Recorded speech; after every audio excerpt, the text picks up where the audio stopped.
SNAKE-EYE Fiendsmith is the best deck in Yu-Gi-Oh! At least it will be as soon as the Infinite Forbidden officially releases. How's it going, everyone, and welcome back to another video. The Infinite Forbidden is officially releasing at your local OTS tomorrow, which means if you're looking to play SNAKE-EYE Fiendsmith, you've come to the right place, because in this video I'm going to bring you the ultimate SNAKE-EYE Fiendsmith deck profile right in time for the release of the Infinite Forbidden and the NAWCQ. I'll not only go over the cards you need if you want to play SNAKE-EYE Fiendsmith, but I'll explain why we're playing them too, and I'll even cover certain cards that missed the cut. Welcome to episode number 2 of SNAKE-EYE Fiendsmith Week. By the end of it, you'll know how to beat and play SNAKE-EYE Fiendsmith. So if you're excited for the video, then make sure to smash the like button. If this video hits 250 likes, I'll bring you the ultimate SNAKE-EYE Fiendsmith combo guide with test hands. Also, if you like competitive Yu-Gi-Oh, including deck profiles, guides on how to beat the best decks, meta discussions, and videos just like this one, you're gonna love this channel. So make sure to subscribe. But with that being said, here is the best SNAKE-EYE Fiendsmith deck profile for the post-Infinite Forbidden competitive Yu-Gi-Oh format. Let's jump into it. So welcome back into the deck profile portion of the video. Today I'm going to go over my 43 card main deck, 15 card extra, and 15 card side deck for this awesome and honestly best deck in the format, being SNAKE-EYE Fiendsmith. I'm going to go ahead and start off with, of course, our main deck here. I'm going to split this off in terms of what different cards are as part of different engines that I'm going to talk about, because there's a lot going on when it comes to these lists. So the first thing I want to talk about is going to be our SNAKE-EYE engine, starting off, of course, with the 3 copies of SNAKE-EYE Ash. Ash is going to be the heart and soul of the deck. You really want to open up this card as much as possible. Seeing SNAKE-EYE Ash essentially means you not only have full SNAKE-EYE combo, but full Fiendsmith combo as well. Also, we're playing 2 copies of SNAKE-EYE Poplar. I want to go over this one here for a second though, because it's been debated that down the line we're going to enter a format where it's going to be correct to play 1 Poplar, 1 Birch, and Birch right now is not seeing any play at all. Poplar on its own with 2 copies in the deck as a normal summon alone does basically the same thing as SNAKE-EYE Ash, which is going to serve as full SNAKE-EYE and full Fiendsmith combo. To combine with these 5 starters, we also have our 1 SNAKE-EYE Oak. This is a great card to allow us to recover resources from our Banish Zone or our graveyard, allow us to be able to summon from the deck as well. It is an awesome card. You have to play it at 1 copy in the deck. We also have 2 more 1-ofs, being the 1 SNAKE-EYE Flamberge Dragon, along with the 1 copy of SNAKE-EYE's Diabellstar. This one here is a little bit more debatable. There are some lists that decide to play 2 Flamberge and 0 Diabellstar. I think the correct ratio is 1 and 1. Flamberge Dragon is so strong at recovering your resources. SNAKE-EYE's Diabellstar, however, is amazing because it makes your field spell that much better by allowing you to place it there to get an extra body on the field, and also extra ways to be able to send cards with your SNAKE-EYE Ash or SNAKE-EYE Oak, and its effect also is pretty good, especially against something like Tenpai Dragon, because it activates before the damage step starts. To round out our SNAKE-EYE engine, we have the 1 copy of Original Sinful Spoils, which I'll place over here because of glare, and I'll also have the 1 copy of Divine Temple of the SNAKE-EYE. These 2 cards are amazing. You really want to play both of them in this deck. Original Sinful Spoils was the card you would be searching out almost all the time with something like a Poplar, but now you really want to search out for Divine Temple, because that allows you to get your full plays going while also protecting your Flamberge Dragon from having its effects negated with something like Infinite Impermanence. Because if it does get negated, you can always send back something like your IP Masquerena with the effect of Divine Temple. It gives a nice boost to your SNAKE-EYE monsters as well, which is really nice. And then of course OSS is here as our main way to summon out a level 1 fire off of the Wanted package. Speaking of which, we're going to go ahead and move on to the Wanted package. It's a different little engine here, and of course it is going to be standard to see in every single SNAKE-EYE deck. But the reason why I have it split up is because these next 9 cards are essentially going to be your extenders. I have, of course, my 3 copies of Diabellstar, the Black Witch. I am proxying 1, and of course some other cards too. We have 3 copies of Wanted as well, and then 3 copies of Bonfire. These 9 cards are so incredibly important to how the deck operates. Having Bonfire to be able to search for either Poplar if you've already used your normal summon, or SNAKE-EYE Ash if you want to use that instead, is really nice. It just gives you so much advantage and allows you to search for whatever you really need throughout your combo. Wanted is the best starter in my opinion. You use it in the draw phase to play around Droll and Lockbird, get your Diabell Star, and then you're also able to recycle resources from your Banish Zone, for example, or your graveyard, and draw a card too. Fantastic. These 9 cards are so good at allowing you to play through hand traps, because there are certain hand traps in the game and certain choke points for the Snake-Eye Fiendsmith strategy where it just shuts you down entirely. So if you are able to have an extender like this, you can just play past them with no problem at all. So these 9 cards, again, mandatory if you want to play this deck at the highest level. We also now have our Fiendsmith engine, and again, I was proxying some cards before, and I'm going to proxy some Fiendsmith cards as well, starting off with 3 copies of Fiendsmith Engraver and the 1 Fiendsmith Tractus. I also have a Fabled Lurry over here. Now, this 5-card engine is what makes the Fiendsmith engine possible. Fiendsmith Engraver is an amazing level 6 monster with a few really good effects.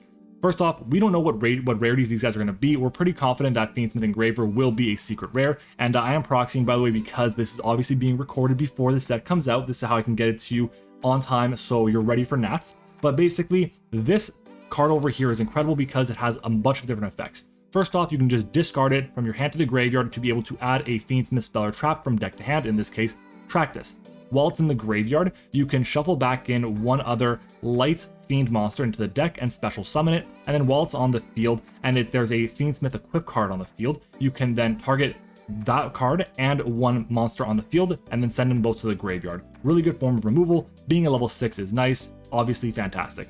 Tractus is incredible. You use this card to search out your Fabled Lurry. So essentially it has 2 effects. One's a fusion effect, which never really comes up. It can, but it doesn't come up on the first turn combo ever. But Fiendsmith Tractus will allow you to add a light fiend monster from deck to hand, then discard a card. In this case, we discard Fabled Lurry, which has a mandatory effect which will always activate on Chainlink 1 to special summon it after it's been discarded, and that way you get a light fiend on the field, and then you can go into full Fiendsmith combo. And if you have full Fiendsmith combo with 1 copy of the Fiendsmith, then you're able to go full Snake-Eye combo as well. It is insane.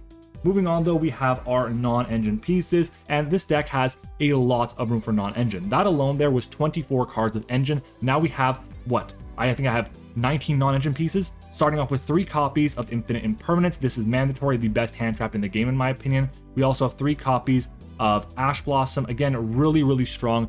There are arguments to reducing this copies to like 2 or 1 because you want to have it for a crossout target potentially, or because you're worried about it being taken with a copy of Hita, for example, but I think it's just so good against so many decks, you have to play it regardless. We are playing 3 copies of Droll and Lockbird as well. Droll is insane in this format because of the Fiendsmith cards. If your opponent opens up with the copy of the Fiendsmith Engraver and they use the effect to discard it to search for Tractus, and you Droll them over here, they can't activate Tractus and it's a dead card in their hand, and that part of the combo stops. If they decide to then normal summon Snake-Eye Ash, they can't search for Poplar, and so on. So Droll in this format here is a lot stronger.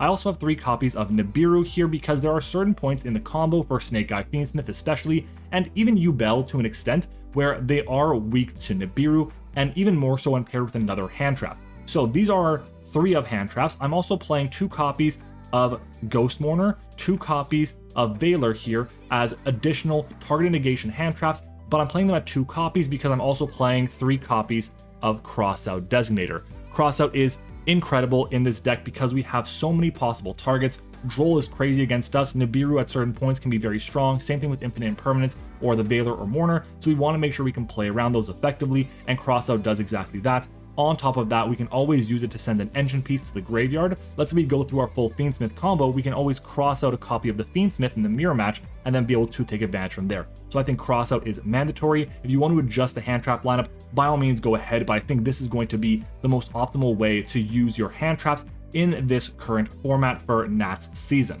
So that's going to be it for our main deck. It's 43 cards, really happy with the way the main deck looks out. We're going to go ahead and move on now to our extra deck. Now, the way I want to cover this extra deck is going to be a little bit different. Instead of looking at just cards from Link 1 rating to Link 4 rating and so on, I'm going to go over cards as mandatory as they are. So first off, we have the mandatory cards you're going to need in your extra deck if you want to play Snake-Eye, period. Starting off with Relinquished Anima, this is your generic Link 1. Fantastic card, allows you to just link off your Poplar and then put it back, use OSS to send the Poplar away, still have a body on field to link climb further.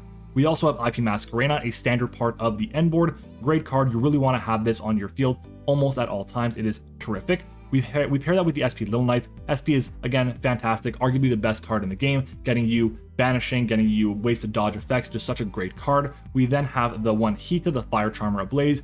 You can play Dark as well. I am not playing Dark in this list because Dark, while it's good, it's so tight, the extra deck. You don't have a ton of room to play other cards, and stealing a copy of Diabellstar just doesn't seem as impactful as stealing something like a Snake-Eye Ash, for example. So I'm really happy with Hita anyways, and if you want to add in a Dark, if you want to make some adjustments, you can, but I think Hita alone as the only charmer makes a lot of sense.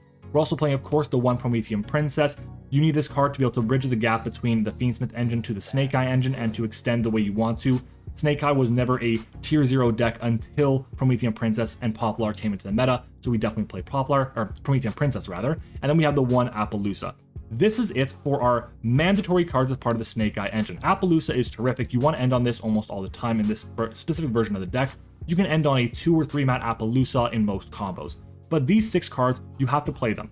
The next cards here are going to be cards you're playing because of the Fiendsmith engine exactly. Starting off, we have the one copy of Moon of the Closed Sky. We don't know what the rarity is going to be on this guy yet, but fantastic card. It allows you to link 2 monsters into this card over here, then link this guy into your Fiendsmith Requiem. Again, we don't know the full name for this card just yet because it's not released, but Fiendsmith Requiem is terrific, allowing you to be able to get that Light Fiend monster to be able to then summon out your copy of the Fiendsmith from the deck, and then you're able to just equip it to that Fiendsmith monster, and from there you have an extra card on the field that's face up, and you can send the Fiendsmith Requiem to the graveyard with an Oak or Ash, and then you're not losing any card advantage there, which is really nice.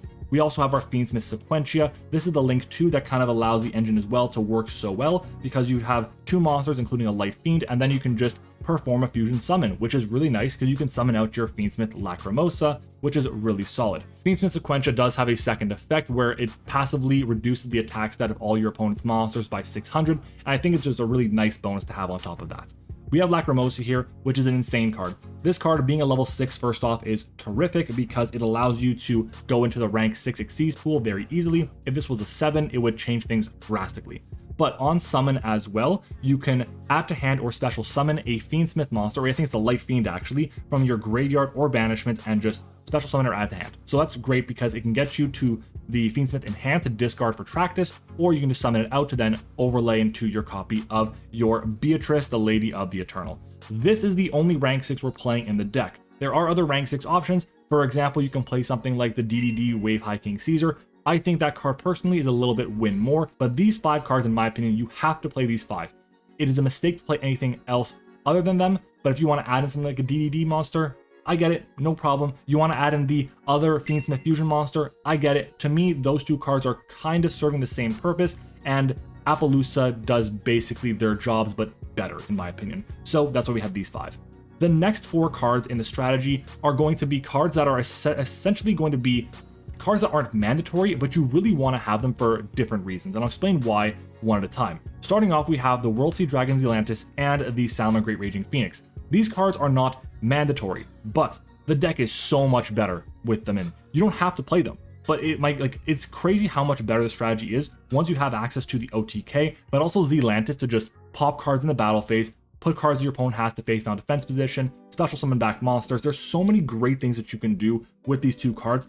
They're not mandatory, but I would argue that your deck is not complete until you have them. So these are the 13 cards that I personally will play above all else, and the last 2 are going to be more flex spots that you can have to make different decisions, but I highly recommend a copy of Salmon Great Sunlight Wolf. This comes up quite a bit because you can set yourself up in a situation where you're going to need to get rid of your Princess Firelock, and you don't want to link off into your Raging Phoenix, for example, and you can't go into Appaloosa, you don't want to go into Hita because it's suboptimal, so instead you go into your Sunlight Wolf instead, which at least offers a beneficial effect, because when you have it in your EMZ, for example, you can summon something to the zone it points to, and then add a fire from grave to hand. One of the common combos I'm going to show you in the combo video if we hit the light goal is going to be to have Sunlight Wolf and then summon out the Beatrice in the zone that Sunlight Wolf points to. So you're going to go Chainlink 1 Sunlight Wolf to be able to special, or add to hand rather, a fire in the graveyard without targeting. Chainlink 2 will be Beatrice to send a copy of Ash Blossom to the graveyard, and then Sunlight Wolf will resolve to add the Ash Blossom to your hand. So you have a searchable way to Ash Blossom as well, which is just insane. So that's one of the reasons why I like Sunlight Wolf a lot. It's just a great card to have as a generic Fire Link monster. And our last card is going to be the one Pit Knight Early. This is a very debated card to have, but again, it's a generic Fire Link monster, so you can use it with your Promethean Princess, and of course a random level 1 fire, for example, and then link off into this to have an extra form of interruption. One of the most common board states is going to be an Appaloosa in the EMZ with a Pin Early pointing towards it over here, and then a Flamber's Dragon underneath the Appaloosa with the IP Masquerena.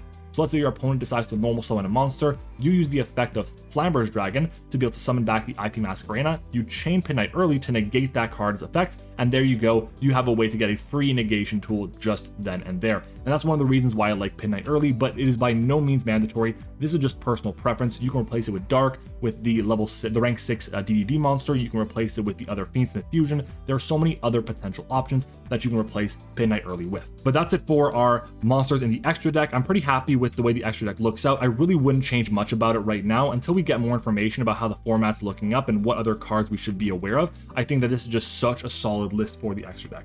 Moving on though to our side deck, this will depend heavily on what your format is looking like in your area, where you're going to play. If you're going to the NAWCQ, this side deck should be a decent way to decent suggestion for you. So we're going to start off, of course, with the 1 Harpy's Feather Duster. I have 2 copies of Cosmic Cyclone. This helps us out with back row decks in general, but also helps us out with a lot of the field spells in the format. It'll be good against the Gimmick Puppet field spell. It'll be good against the Snake-Eye field spell, of course, Sank and Summoning, another one against Yubel. There's so many great options, so having these I think is really important. We also have 3 copies of Skill Drain. This is another great card in the format. Snake-Eye handles this card incredibly well because they can turn it off whenever they want to by using the effect of Snake-Eye Ash, sending the Skill Drain to the graveyard to then summon out a Flamberge from deck, for example. It's really nice. It's a great card, and I think every Snake-Eye deck should be playing this at 3 copies in the side. I also think that 3 copies of Dimensional Barrier is also a really good choice. Just having D-Barrier available to you allows you to just shut down so many different decks. For example, you can shut down a deck like Whitewoods if that becomes popular, or a deck like Branded, or even Tenpai Dragon, for example. There's so many decks that you want to shut down that Dimensional Barrier does get the job done. So I think D-Barrier is a must play in the strategy and the side deck for the time being. We also have 3 copies of Ghost Ogre and Snow Rabbit. In my opinion, the second best deck of the format is going to be Fiendsmith Yubel. And Yubel decks really don't like to deal with Ghost Ogre, especially on the Nightmare Pain, so Ghost Ogre to shut that down can be incredible. But against the rest of the decks in the format, it's kind of hit or miss at times. You would side it in against something like the Tenpai Dragon as well, which is going to be up there in representation and popularity and success levels, but for the side deck, I'm pretty happy with it. We're not so weak to Ghost Ogre, so it's not really making sense as like a crossout target, but that being said, Ghost Ogre on the side, it makes a ton of sense. And then finally, the last card is going to be the Spice, 3 copies of MattOshea. This is a new card out of Legacy of Destruction. It's a super rare. It basically is going to be a way to blank card effects for just cards on the extra deck or the field that you have in like a mirror match situation. So this is a great way to out something like SP Little Knight. If your opponent has an SP and you can't deal with it, you can go MattOshea, target the SP, they can't respond with it, and then you basically banish your SP and their SP, and then it's out of the picture forever, basically. It also works really well against like Appaloosa. It works really well against Fiendsmith cards. Let's say you go through your full Fiendsmith line, and then your opponent decides to go through their Fiendsmith line, and they summon out their copy of the Moon of the Closed Sky. Because in the Fiendsmith combo, you shuffle back the Moon of the Closed Sky, you can MattOshea, get rid of their Moon, get rid of your Moon. You don't have Fiendsmith combo, but you've already gone through it once, you don't need to again, and then you get rid of their Moon as well, so they can't even go through the combo anyways. So that's why I really like MattOshea. So that's going to be our 15 card side deck, our 43 card main, and our 15 card extra deck. I honestly think we're going to see people just top like crazy at the NAWCQ the weekend that this deck becomes legal. I think it's honestly going to be the craziest deck of the format, and it's not really going to be close. The Fiendsmith cards are incredible. And if you guys want to see a combo guide where I utilize the Fiendsmith cards and the new cards in this set to full effect, then make sure to smash the like button, okay? If we can go ahead and hit 250 likes on this video, I will bring you that combo guide. And again, I'm bringing you these videos before that the set even releases, so you have an in-paper guide on how to do these combos so you are comfortable for the NAWCQ or whatever national event you're going to be going to. So guys, I want to thank you for watching. Make sure to leave a like on the video for more. Subscribe to the channel if you like competitive Yu-Gi-Oh! You're going to learn a ton over here. And make sure to go back to my last video and check out the guide on how to beat this deck. I taught you how to beat that, and you guys are going to love me for it. So thank you for watching. Hope you enjoyed it, and I'll see you all next time.